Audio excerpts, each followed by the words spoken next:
Hello అందరికీ welcome back to my channel me and mom. ఈరోజు వీడియోలో ఏంటంటే మనము చాలా వరకు వ్రతాలు కానీ పూజలు కానీ చేసినప్పుడు ఇంట్లో కొబ్బరికాయలు అయితే మిగిలిపోతాయి కదా. ఆ కొబ్బరికాయలను మనం చాలా వరకు ఎండకు పెడితే ఇంకా అవి చాలా రోజుల వరకు మనం పట్టించుకోమో ఖరాబ్ అయిపోతాయి. లేదా పాత కొడుకులకు చక్కెర అని వస్తే మనము ఈ కొడుకలు వేసి చక్కెర తీసుకుంటాం. అట్లా చేయకుండా మనమే ఇంట్లో వాళ్ళకి మన పిల్లలకి హెల్తీగా మంచిగా ఒక స్నాక్ అయితే చేయొచ్చు. అదే కొబ్బరి లడ్డు అనమాట. పిల్లలకి రోజుకొకటి స్నాక్స్ బాక్స్లో పెట్టించిన చాలు. ఇది మంచి హెల్దీ రెసిపీ అనమాట.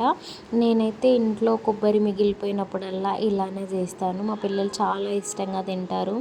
నేను మా వారు కూడా చాలా మంచిగా ఇష్టంగా తింటామన్నమాట. దానికోసం ఇక్కడ ఒక కప్పు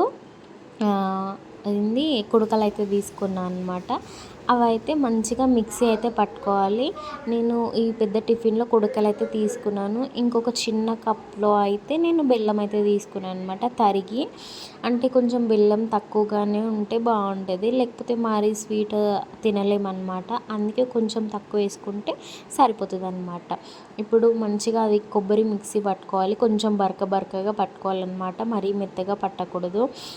తర్వాత అది మిక్సీ పట్టి పక్కన పెట్టిన తర్వాత గ్యాస్ స్టవ్ ఆన్ చేసుకొని దానిపైన ప్యాన్ పెట్టుకొని బెల్లం అయితే వేసుకోవాలి. మనం తరిగిన బెల్లము అందులో లైట్గా వాటర్ అయితే పోసుకొని మంచిగా కలిపేసుకోవాలి. బెల్లం అంతా కరిగేటట్టు అందులోనే కొన్ని ఇలాచీలు అయితే వేసుకోవాలి. ఇది కొంచెం ఫ్లేవర్ కోసం అనమాట. ఇట్లా కొంచెం లైట్గా మంచిగా మరిగిన తర్వాత మనము గ్రైండ్ చేసుకున్న కొబ్బరి పొడి అయితే ఉంది కదా, అదైతే అందులో వేసుకోవాలి. ఇదంతా మంచిగా దగ్గర పడేదాకా కలుపుకోవాలన్నమాట. అట్లా మనము కొంచెం దగ్గర పడేదాకా కలిపితే కొంచెం లడ్డు అనేది కట్టడానికి వస్తుంది అనమాట. కొంచెం పాకానికి వచ్చినట్టు అంటారు కదా. ఈ బెల్లం కూడా కొంచెం పాకం ఏం అవసరం లేదండి. కొంచెం అది బెల్లం కరిగి కొంచెం గట్టి పడితే చాలన్నమాట. మరీ గట్టి కాదు, కొంచెం లైట్గా ఇట్లా మరిగి బుడగలు వచ్చి మరిగితే చాలన్నమాట. అప్పుడు మంచిగా ఈ కొబ్బరి పొడి వేసుకొని మంచిగా కలిపేసుకోవాలి. ఇది కలిపేసుకున్నాక మంచిగా ఒక 5 minutes దాకా అట్లా మంచిగా కలుపుకుంటూనే ఉండాలి. ఇంకా అదైతే మంచిగా దగ్గర పడుతుంది అనమాట. లడ్డూలు చుట్టడానికైతే మంచిగా వస్తుంది. అట్లాంటప్పుడు వీడియోలో నేను చూపిస్తున్న విధంగా అయితే కలుపుకోండి. మనం కొంచెం గ్యాప్ ఇచ్చినా అడుగంటుతుంది అన్నమాట. ఇదైతే మంచిగా కలిపేసుకున్న తర్వాత కొంచెం గట్టిపడిన తర్వాత ఇదైతే ఒక మంచిగా గోరువెచ్చగా అయ్యేదాకా చల్లారబెట్టుకోవాలి. మళ్ళీ కాలుతుంది కదా. కొంచెం గోరువెచ్చబడిన తర్వాత చేతికైతే ఫస్ట్ కొంచెం ఆయిల్ అప్లై చేసుకోవాలి.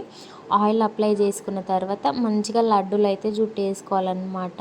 ఇలా నేను వీడియోలో చూపిస్తున్న విధంగా చాలా సింపుల్గా చేసేసుకోవచ్చు అనమాట. దీనికి పెద్ద ప్రాసెస్ కూడా ఏం అవసరం లేదు. ఇంట్లో వాళ్ళకి చాలా హెల్తీగా చేసి పెట్టవచ్చు. ఇలా స్నాక్ రోజుకొకటి తిన్నా సరిపోతుంది. ఇందులో షుగర్ ఏం లేదు కాబట్టి చాలా హెల్తీ అనమాట. లడ్డూలు చుట్టేయడం అన్నీ అయిపోయిన తర్వాత కొంచెం సేపు గాలికైతే ఉంచాలన్నమాట. అవి కొంచెం గట్టి పడతాయి. ఇది ఈరోజు మన వీడియో నచ్చితే లైక్ చేయండి, మన ఛానల్ని సబ్స్క్రైబ్ చేసుకోండి.